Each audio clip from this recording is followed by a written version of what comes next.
My viewers, I want to greet you, hoping that you have had a good time, especially as we start this new week. And for those who had been listening to us previously, just want to say we appreciate some of your comments. Some of you had been reaching me directly, inboxing me, and encouraging me and giving me new ideas. We want to say we thank you so much. We have had several areas that we have touched for now almost a month since we started this channel.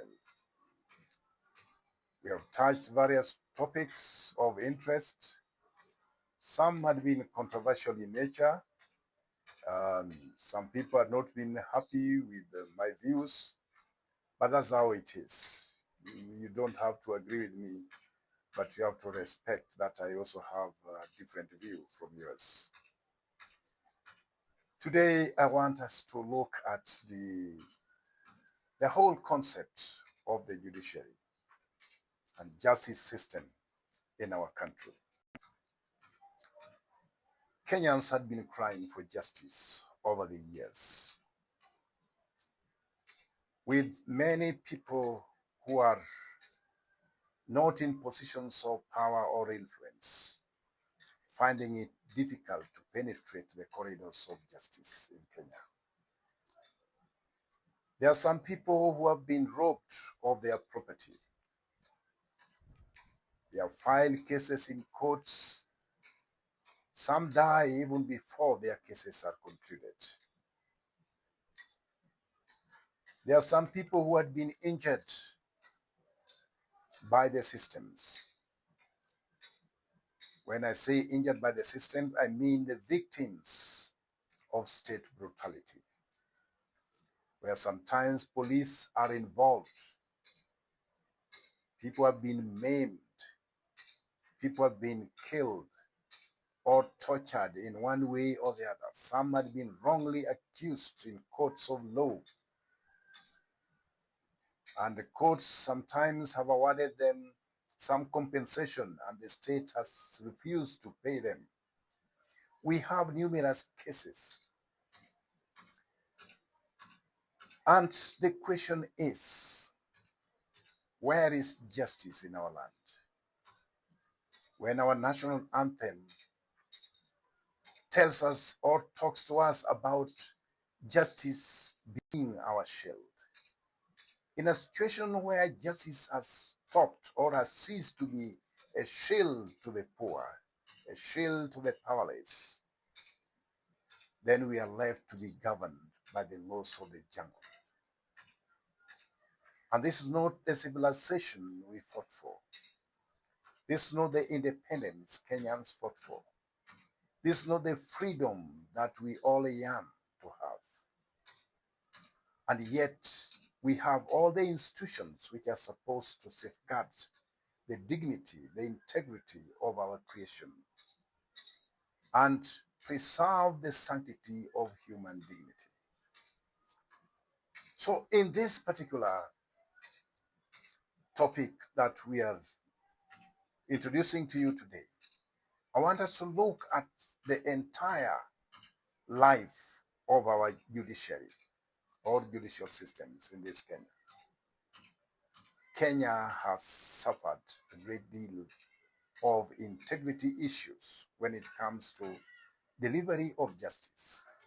When a case could take 20 years, 40 years, some are yet even to be concluded after 30 years, then the question is, where is the problem? Do we have to wait for another system from the moon or from heaven to come and preside over some of these cases to their conclusions? Judicial department of our nation must lead to the fact that Kenyans are not happy with the way they handle their cases. And the corruption that appears to be permeating in every sector within our judicial system is something that worries all of us. When it reaches a point whereby one would say, why should I waste money hiring lawyers when I can have a deal with a judge? It becomes a mockery of our moral obligations. It becomes a mockery to the sanctity of the judicial processes. It becomes a mockery of our own desires as a people who look forward to justice system as the standard measure for for all our engagements in justice processes. Kenya today, we have different layers of judicial um, systems. We have the ombudsman. The work of the ombudsman office or the administration of justice system is to ensure that the judiciary awards justice to those who are deprived, is to ensure that the processes are facilitated in a way that it will be seen as justice being delivered. But to this moment, we have heard of arguments relating to understaffing of the judicial officers who could handle some of the cases. We have heard of cases of judiciary being underfunded. We have heard of cases of judiciary being used as a rubber stamp for the state to prosecute cases which are seen to be politically aligned. In situations like that, people find it difficult even to trust the entire system. Even if you are taken to court, you find it difficult to believe that you will be accorded justice in our courts of law. If the state is involved in a case, which of course it's also a right for any state to get involved in a case that touches on its integrity, then the independence of the judiciary should ensure that the state does not take it all on itself as the final authority in determining how case is supposed to be concluded. But what we see today is a situation whereby people who are politically correct, they can get their way. Those who are not politically correct, they will always find themselves on the wrong side of the law. So one is guilty not based on the justice process, but based on his association with the power that be. And this is where things go wrong. Because if the judiciary cannot exercise extreme independence in adjudicating justice, then it is as if we are being managed by the laws of the jungle, where everyone can be a judge in his or her own case. Now, one problem which has really curtailed the dignity or the integrity of our justice process is corruption. Our judiciary has been accused of corruption for a very long time. And this matter has been going on year in, year out, year in, year out. And it appears that it's not going to end very soon. In a situation where we have so many layers of uh, of legal system. We have the uh, we have the magistrate courts, we have the High Court, we have the Court of Appeal, we have the Supreme Court. If one cannot get justice at the magistrate's court, he will feel that he can appeal to the High Court. If High Court cannot award the same justice, this person has the right to appeal to the Court of Appeal. If Court of Appeal cannot guarantee the same justice required, the person has the right to appeal to the Supreme Court. But all these courts, in all intent and purposes, they are all riddled with corruption. So it depends on the highest bidder. If you can pay more, then your chances of getting free is easier than a person who cannot pay for it. Excuse me.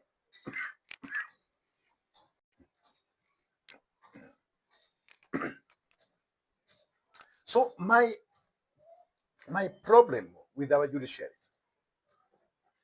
is that these people, in as much as they are pressing us to believe that they are independent, they can be independent only to the extent that they can deliver judgments without influence from outside.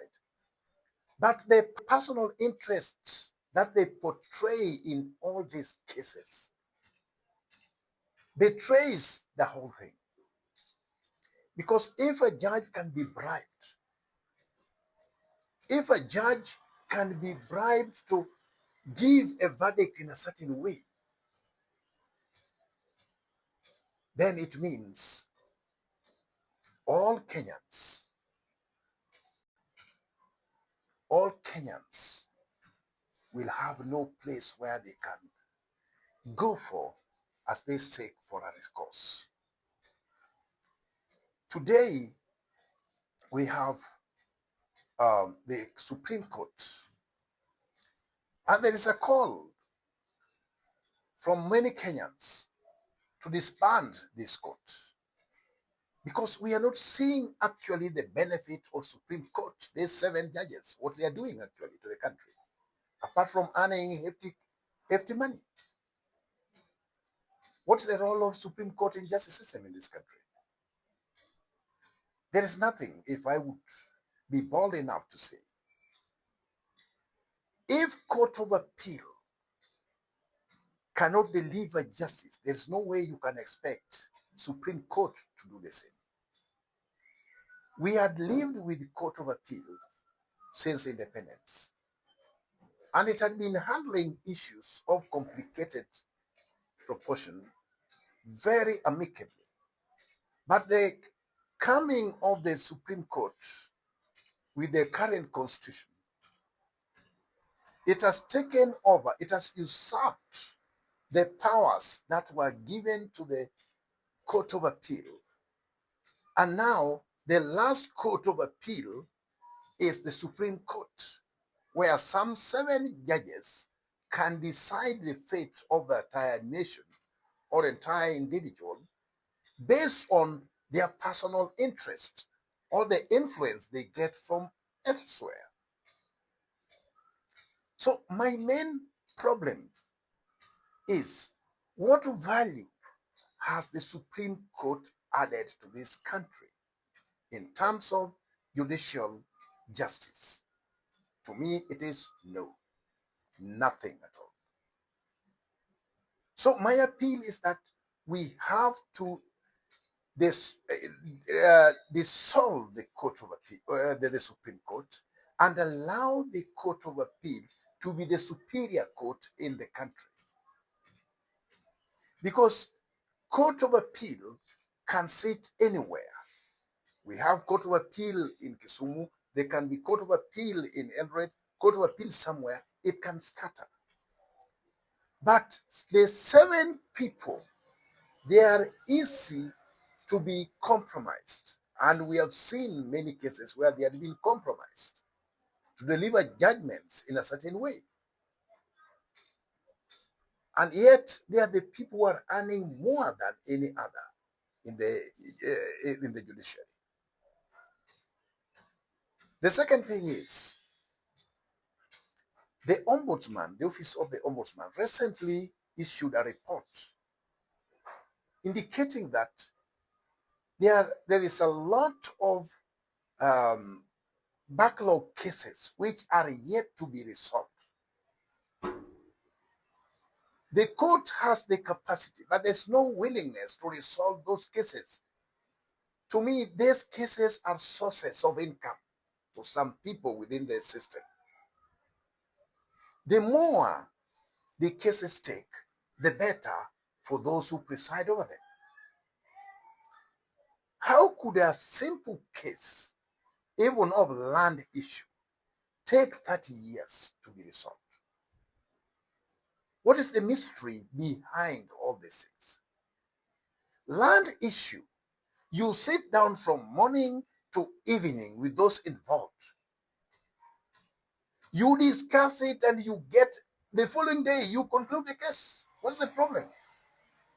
But they will postpone something which is obvious, which can be handled and you conclude it. It can be postponed several times until those who are involved or the key people who are involved, they die. Why should a case take more than 5 years? Why can't it be a policy that you take cases that you can conclude within even 6 months and it is all over? Must it be that a case should take 10 years for justice to be seen to have been done? You grow old and even memory lapses also come in. So in this particular case, it becomes a mockery when we allow some of these cases to go on and on and on without being concluded. People die when their cases are still in court. So my main appeal is that judiciary needs a serious overhaul. With some of the judicial officers shown the door, though there had been some surgical um, maneuvers which had been done some times back, and some judges had to lose their jobs. But that's not enough.